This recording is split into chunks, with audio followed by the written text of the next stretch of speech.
Bonjour tout le monde, bonjour à toutes et à tous. Merci de vous connecter pour ce webinaire Labrador qui sera assez resserré aujourd'hui, 30 minutes montre en main parce que nous savons que les agendas sont très denses pour une raison entre autres, pour le projet de loi Omnibus et la CSRD qui sont, cela tombe bien, les sujets de notre rencontre aujourd'hui. Je suis Alicia Couder, je suis la directrice générale adjointe de Labrador en France.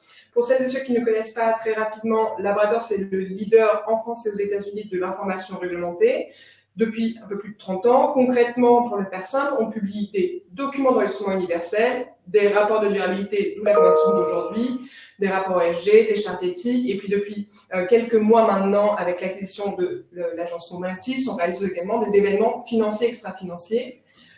Donc, je vous l'ai dit, on travaille sur des rapports de durabilité. Julia De Queiroz, qui est avec nous, est la responsable de la transparence chez Labrador. Elle a travaillé depuis maintenant presque 3 ans sur la conception du rapport de durabilité idéal et puis accompagne des clients sur ce sujet-là. Donc, on a la chance de l'accueillir aujourd'hui et puis d'accueillir, et je vous en remercie dès maintenant avec nous également aujourd'hui, Emmanuel Augustin, qui est le directeur administratif et financier un acronyme, et il y en aura d'autres dans la journée, MBWS, donc Marie Brizard, Wine and Spirit pour celles et ceux qui connaissent peut-être plus sous ce nom-là, et Marc Boissonnet, que vous avez déjà eu l'occasion de rencontrer peut-être pour certains lors d'un précédent webinaire, qui est expert CSRD et qui travaille avec nous, bien sûr, sur un certain nombre de sujets en lien avec la CSRD, évidemment, et puis avec Emmanuel. Donc, comme je le disais, l'objet de cette rencontre qu'on a voulu assez rapide, c'est de parler du projet de loi Omnibus. On ne va pas faire un webinaire de décryptage du projet de loi, même si Marc va nous donner en introduction quelques éléments, parce qu'il y a eu déjà beaucoup de littérature, beaucoup de webinaires sur ces sujets. On a voulu plutôt avoir une voix peut-être presque un peu dissonante dans les réactions qu'il y a eu, parce que finalement, ce projet de loi que tout le monde attendait, après beaucoup de semaines de lobby, a un peu déçu tout le monde, aussi bien les ONG, évidemment, qui dénoncent, je cite, un désastre pour la transition climatique et la protection des droits humains, mais aussi les syndicats patronaux qui déplorent un projet qui ne corrige pas, là également je cite, la charge bureaucratique générée par la CSRD, la CS3D, la taxonomie verte. Mais évidemment, vous qui êtes derrière votre écran, vous demandez peut-être en fait comment ça va vous impacter, si vous êtes déjà en train d'écrire votre rapport de durabilité, qu'est-ce que ça change, si vous n'avez pas commencé, est-ce que vous devez vous arrêter, continuer. Nous, on a envie de porter une voix peut-être un peu optimiste dans tout ça parce que c'est notre nature. Finalement, est-ce que ce projet de loi, c'est pas l'occasion de redonner une chance à la transparence de l'information ESG?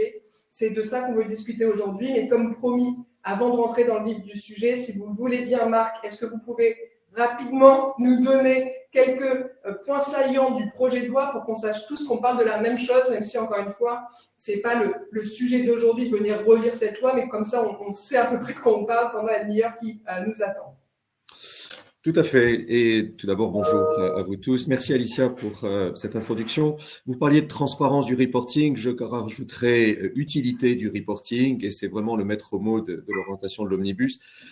Plusieurs textes ont été modifiés, 4 exactement. La CSRD pour le reporting extra-financier, la CS3D sur le devoir de vigilance, la taxonomie qui fait partie intégrante de la CSRD, en tout cas la taxonomie environnementale, et puis un 4e texte que je ne commenterai pas ici, qui est celui du CBAM sur la taxe carbone aux frontières, mais qui ne concerne finalement que peu d'entreprises.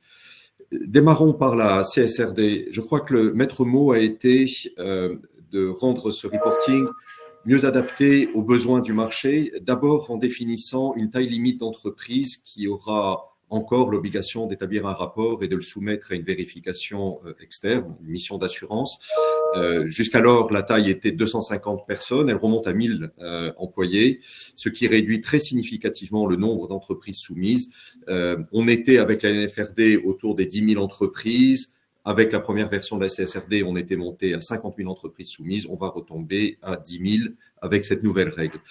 Ce qui ne veut pas dire que les autres entreprises n'auront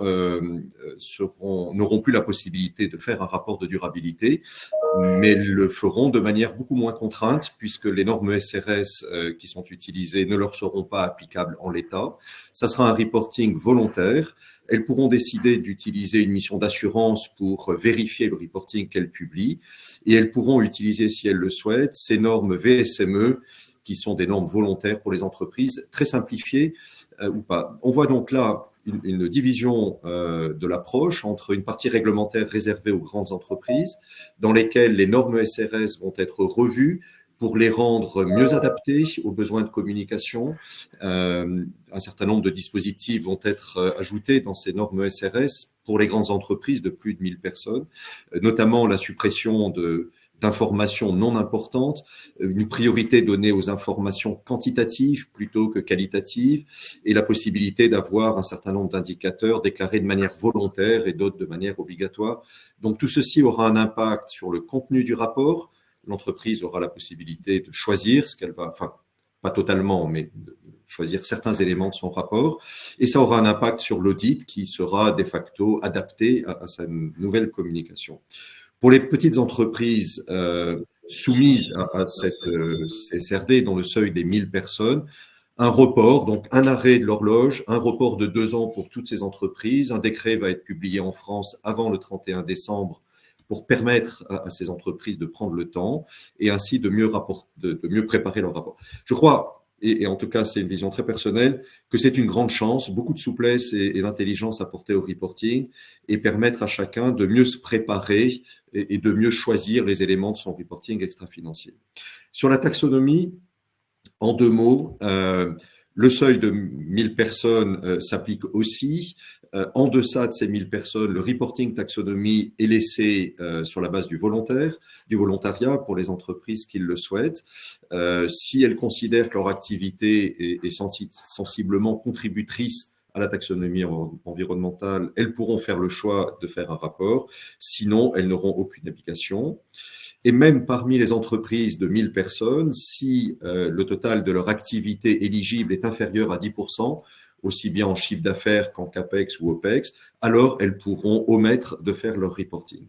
Et puis, les grilles de reporting que vous avez sans doute déjà vues, assez lourdes, vont être simplifiées et un certain nombre de dispositifs, notamment en matière de critères d'alignement, tels que le DNSH, seront revus et simplifiés de la même manière. Autre originalité, la possibilité donnée de faire un reporting des activités non totalement alignées, ce qui jusqu'alors n'était pas possible.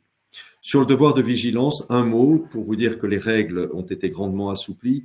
Vous devez vous souvenir qu'il était question de rendre obligatoire l'évaluation de la chaîne de valeur, quelle que soit sa distance par rapport au donneur d'ordre. Donc, cette obligation est maintenant supprimée, en tout cas pour la partie upstream, la partie amont, et seuls les partenaires ou les partenaires directs seront soumis à une obligation d'évaluation. La mise à jour des plans de vigilance qui jusqu'alors étaient exigés tous les ans ne sera faite que maintenant tous les 5 ans.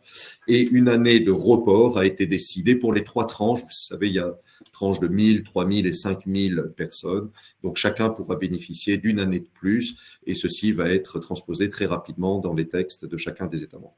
Voilà, donc plus de temps, plus d'intelligence et très certainement pour le bénéfice des entreprises qui pourront mieux se préparer et mieux s'adapter. Merci. Voilà, Alicia, merci beaucoup Marc et quelle prouesse d'avoir synthétisé en 3 minutes chrono ce projet de loi. Merci pour cela. Je me tourne maintenant vers Julia si tu le veux bien. Alors je sais que ce que je te demande n'est pas simple.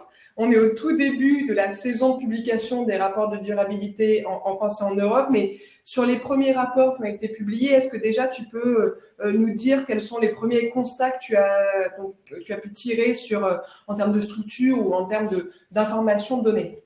Alors, effectivement, c'est un peu tôt, notamment en France, puisque en fait, on a 3 URD qui ont été publiés dans le SBS 120. Donc, c'est difficile de tirer des conclusions de ces 3 rapports. On a un peu plus de visibilité sur les rapports européens, puisque là, on est plutôt à une centaine de rapports publiés. Je vais peut-être donner 2-3 éléments de choses qui peuvent être un petit peu marquantes. Ce qu'on constate par rapport en France et en Europe, déjà sur le volume des chapitres, là pour l'instant, on voit que les documents européens sont moins volumineux que les documents français, en tout cas ceux qui ont été publiés. Et peut-être aussi ce qu'on peut dire, c'est que par rapport au DPEF qui existait donc en France, là on a un volume qui a un peu augmenté, mais finalement, moi je trouve presque pas autant que tout ce qu'on pouvait nous dire auparavant. Bien sûr, le périmètre n'est pas assez grand pour pouvoir pour pouvoir en tirer une leçon, mais on verra. En tout cas, là, c'est une première différence. La seconde différence, c'est qu'apparemment, en tout cas, les rapports français sont beaucoup plus réglementaires, beaucoup plus qui suivent beaucoup plus la norme que les documents européens, où on a retrouvé vraiment des documents en fait qui ont un peu gardé l'aspect des rapports CSR ou qu'on avait avant, beaucoup moins dans une structure très normée, même s'ils ont gardé en gros en fait la structure des informations générales ESG dans la structuration.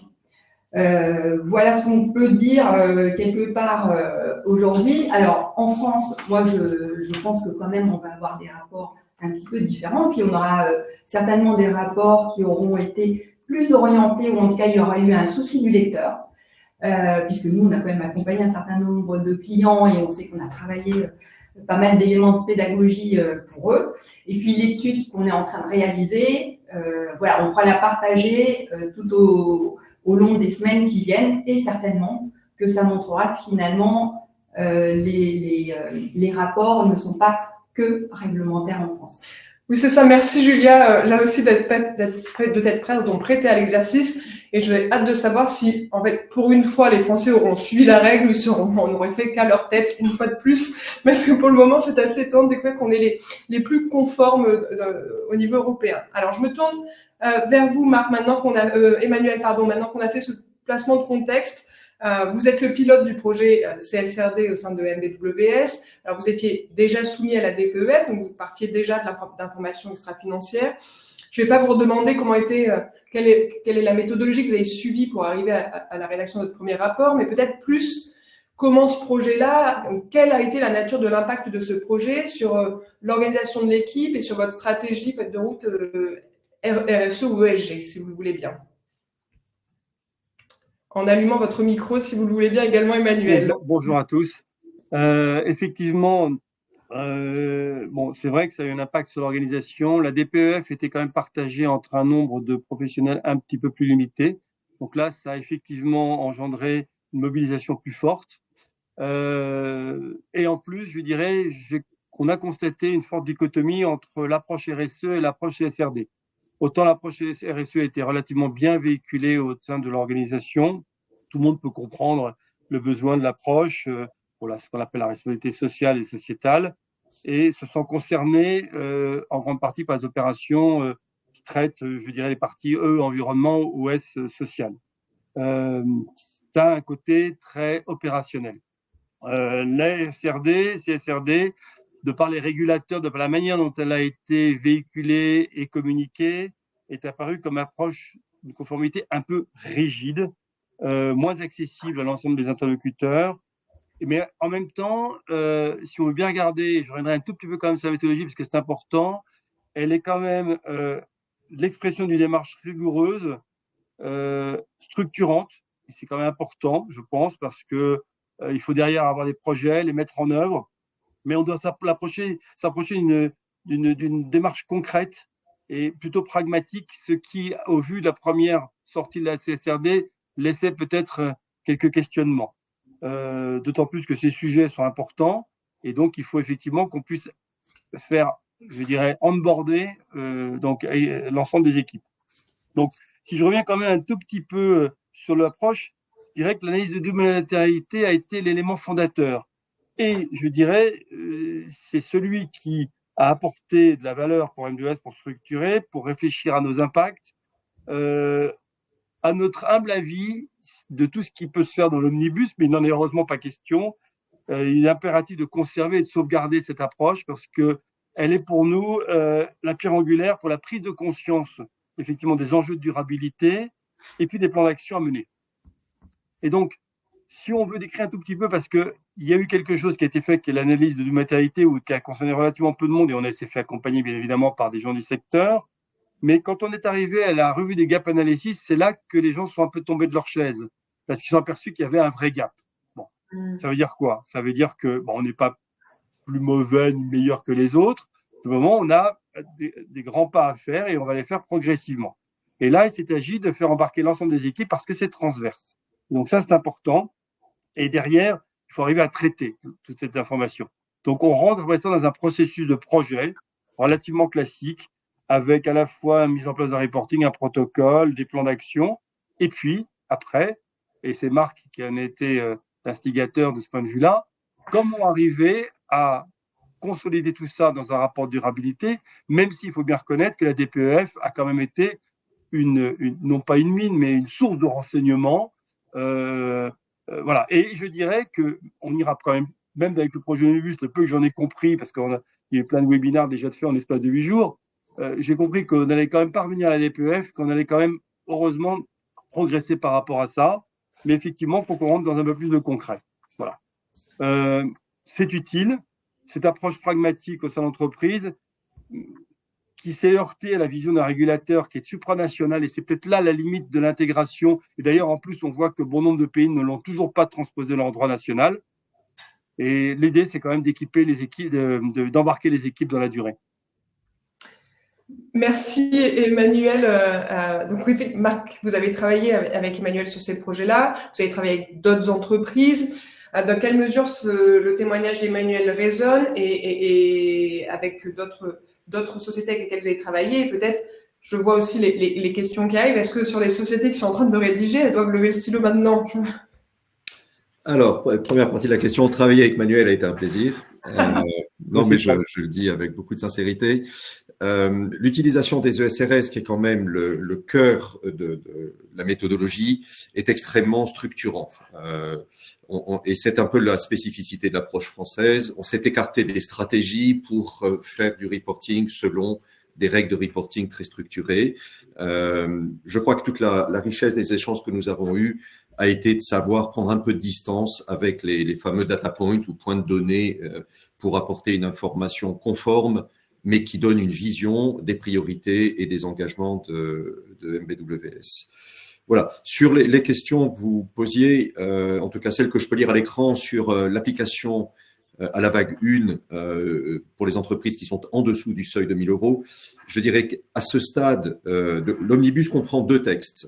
Un qui est accéléré et l'autre qui est très accéléré. Le très accéléré va être voté d'ici la fin de l'année et transposé d'ici la fin de l'année. Il consiste à reporter les délais d'application pour les vagues 2 et 3. Ce texte-là, qui pourrait être changé, ne couvre aucun dispositif pour faire sortir de la vague 1 les entreprises qui ne seront plus concernées à terme. Donc, en l'état des choses, si pas de modification par le trilogue, ceci voudrait dire que les entreprises de moins de 1000 personnes qui sont des entreprises d'intérêt public, donc concernées par la vague 1, devront continuer à reporter l'année prochaine comme elles l'ont fait cette année. Mais il est fort à parier qu'il y ait des demandes d'amendement de ce premier texte, qui est un texte très court et très simple, pour que le délai de report s'applique aussi à cette catégorie d'entreprises. Donc, voilà ce que je peux dire pour cette première catégorie. Faut-il laisser tomber le stylo? Pour les catégories vague 2, vague 3 et pour les catégories hors obligations réglementaires, vous pensez bien que je ne vais pas dire oui. Il faut clairement profiter de ce temps-là pour pouvoir engager une démarche raisonnée, réfléchie et au rythme de l'entreprise. Ce qui a suscité beaucoup de rejets de la mise en œuvre de la CSRD, ça a été les délais très courts laissés aux entreprises. La première vague était des entreprises qui devaient changer leur DPEF pour la mettre en conformité avec la CSRD et les ESRS. L'exercice était très lourd. La vague 2, la vague 3, ce sont des entreprises qui n'ont pas pour la plupart de DPEF et qui doivent construire un reporting depuis zéro. Et donc, la recherche de l'information, la création des outils de reporting, la mise en place des politiques prend du temps. Je crois que l'enjeu n'est pas de faire un rapport, même si la CSRD en est l'objectif premier. L'enjeu, c'est de mener dans les entreprises une stratégie de transition autour des valeurs de durabilité que sont l'environnement, le social et la gouvernance. Et donc, pour moi, c'est une chance de faire les choses calmement, de pouvoir engager des groupes de travail, de faire une analyse de double matérialité extrêmement pondérée par rapport à ce qui compte pour l'entreprise, et puis de créer progressivement, au rythme des moyens de l'entreprise, ce dont elle a besoin. Merci Marc. Et justement, sur cette question de délai, Emmanuel, quand on a préparé ce webinaire, vous aviez un sujet, vous aviez réagi à ce point en disant qu'on avait mis 30 à 40 ans pour mettre en place les normes financières et puis on attendait de mettre en place les normes extra-financières beaucoup plus rapidement. Est-ce que vous pouvez nous partager avec tout le monde la conversation que nous avons eue à ce sujet? Oui, effectivement, les normes IFRS sont mis, les normes comptables internationales, US GAAP, UFRS sont mis 30-40 ans et sont encore en train d'être peaufinées régulièrement. On a voulu aller beaucoup plus vite parce qu'on se donne entre 4 et 5 ans pour les normes ESG, ESRS qui sont parlantes pour très peu de monde en définitive, même si quelque part, je pense que les gens les utilisent, ou en tout cas sont dans leur orbite des ESRS, mais sans vraiment y penser forcément. Mais l'approche est beaucoup plus transverse parce que la différence, c'est que vous avez un public plutôt financier pour l'application des normes financières comptables, alors que là, vous traitez quasiment l'intégralité des départements de l'entreprise. Donc forcément, il y a donc plus de complexité, plus de temps à consacrer et la nécessité d'embarquer. C'est un vrai projet d'entreprise et ça prend nécessairement un peu plus de temps. Voilà ce qu'on peut dire rapidement. Juste peut-être, il y a une question qui a été posée par une personne qui demandait ce que l'on entendait par les entreprises de vague 2 et 3. Les entreprises de vague 2, c'est d'abord les grandes entreprises de plus de 1000 salariés et les entreprises de vague 3, c'est les PME qui sont cotées. Voilà. Merci Emmanuel, et merci de regarder les questions.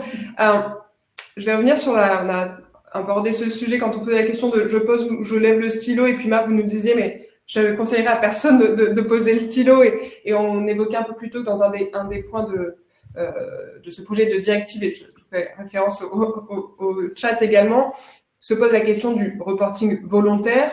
Marc, est-ce que vous pensez que les entreprises vont se lancer sur cette démarche volontaire après avoir essayé de revenir en arrière sur la dimension de contrainte du reporting extra-financier proposé par la directive CSRD?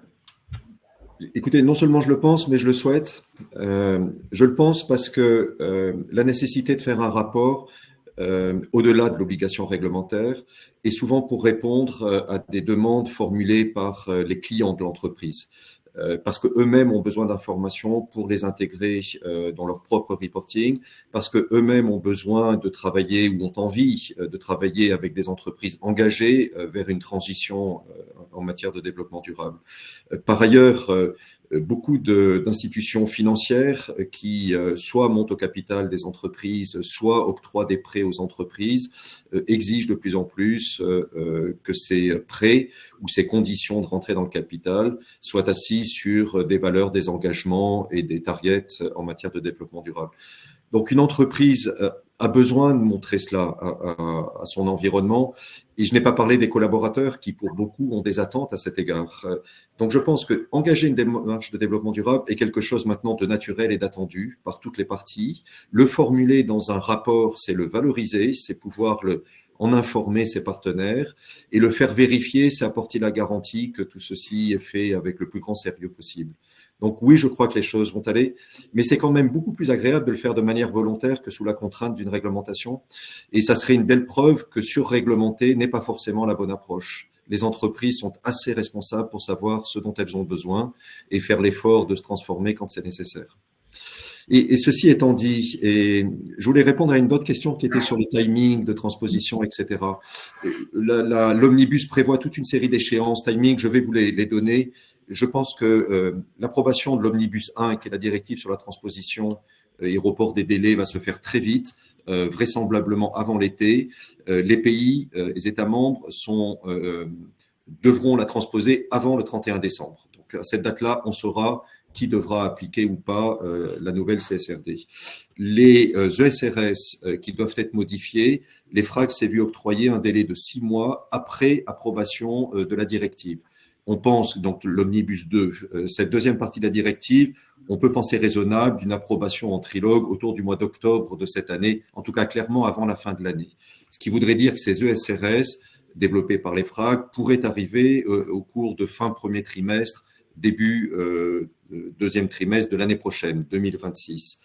La version VSME pour toute la partie volontaire, il y a déjà un draft qui est soumis à consultation des parties prenantes. Quoi qu'il en soit, le projet Omnibus 2 prévoit qu'elles devront être publiées au plus tard 4 mois après approbation de la directive, ce qui nous amène au fin d'année 2025, tout début d'année 2026. Voilà, et vous voyez, le rythme est assez soutenu, mais je pense que c'est de bon augure et ce qui donne de la visibilité, parce qu'attendre sans fin les textes auxquels on doit se soumettre ou bien les changer, ce qui est encore pire, c'est jamais très confortable. Là, enfin, on aura quelque chose de stabilisé très vite. Merci beaucoup, Marc. Je me tourne vers vous, Emmanuel, sur la question de la démarche volontaire. Est-ce que vous partagez le regard de Marc et peut-être quel partage d'expérience vous pouvez faire pour les sociétés qui hésiteraient à s'engager dans une telle démarche? Je pense qu'un investissement humain et ce que ça représente comme projet d'entreprise ne s'arrête pas comme ça, contrairement à l'omnibus.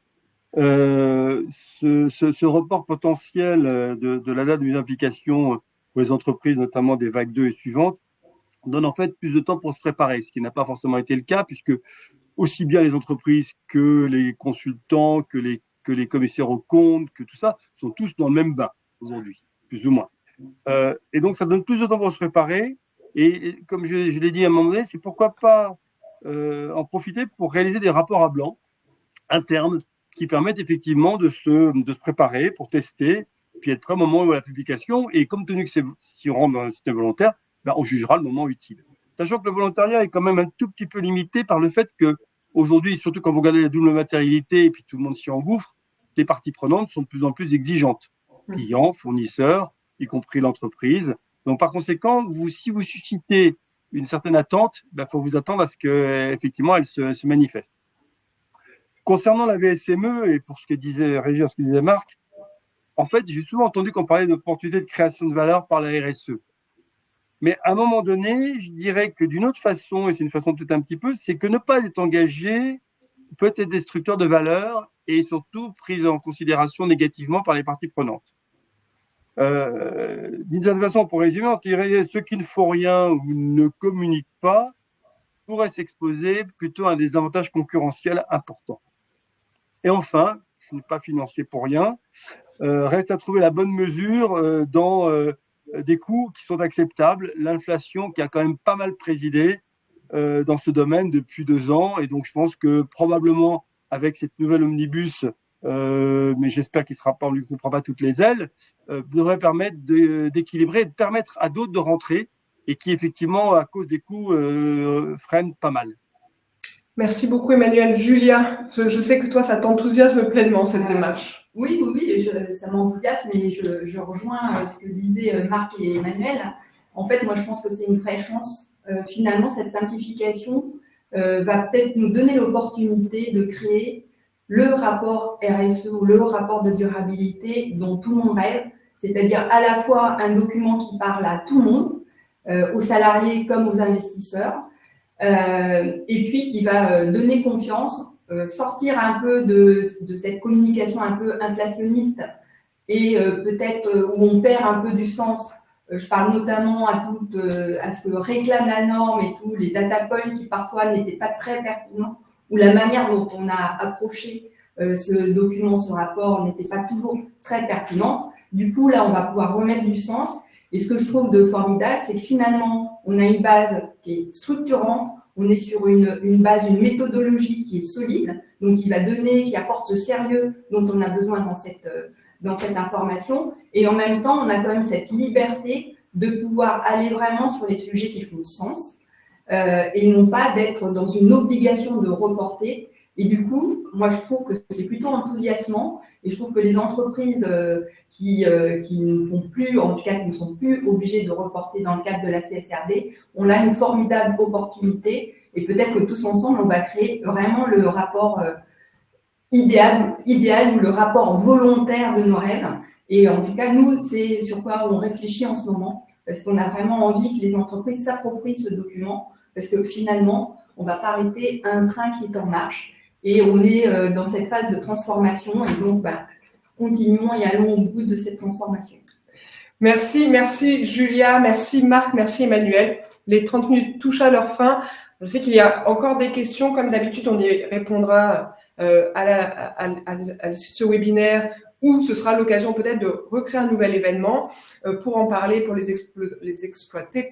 D'ailleurs, je vous invite à répondre. Vous allez recevoir un petit sondage sur vos écrans pour nous dire ce que vous avez pensé de ce webinaire. S'il vous plaît, répondez-y, c'est très utile pour nous, pour qu'on ajuste et qu'on puisse potentiellement en refaire si il y a d'autres sujets à aborder. D'ici là, des prochains rendez-vous qu'on vous donne dès maintenant. La semaine prochaine, le 13 mars, vous retrouverez Pierre Le Breton, qui est le directeur du langage chez Labrador et de tous les sujets IA, qui parlera dans le cadre d'un webinaire organisé par notre partenaire Positive Workplace de notre solution de rédaction des rapports de durabilité assistés par l'intelligence artificielle.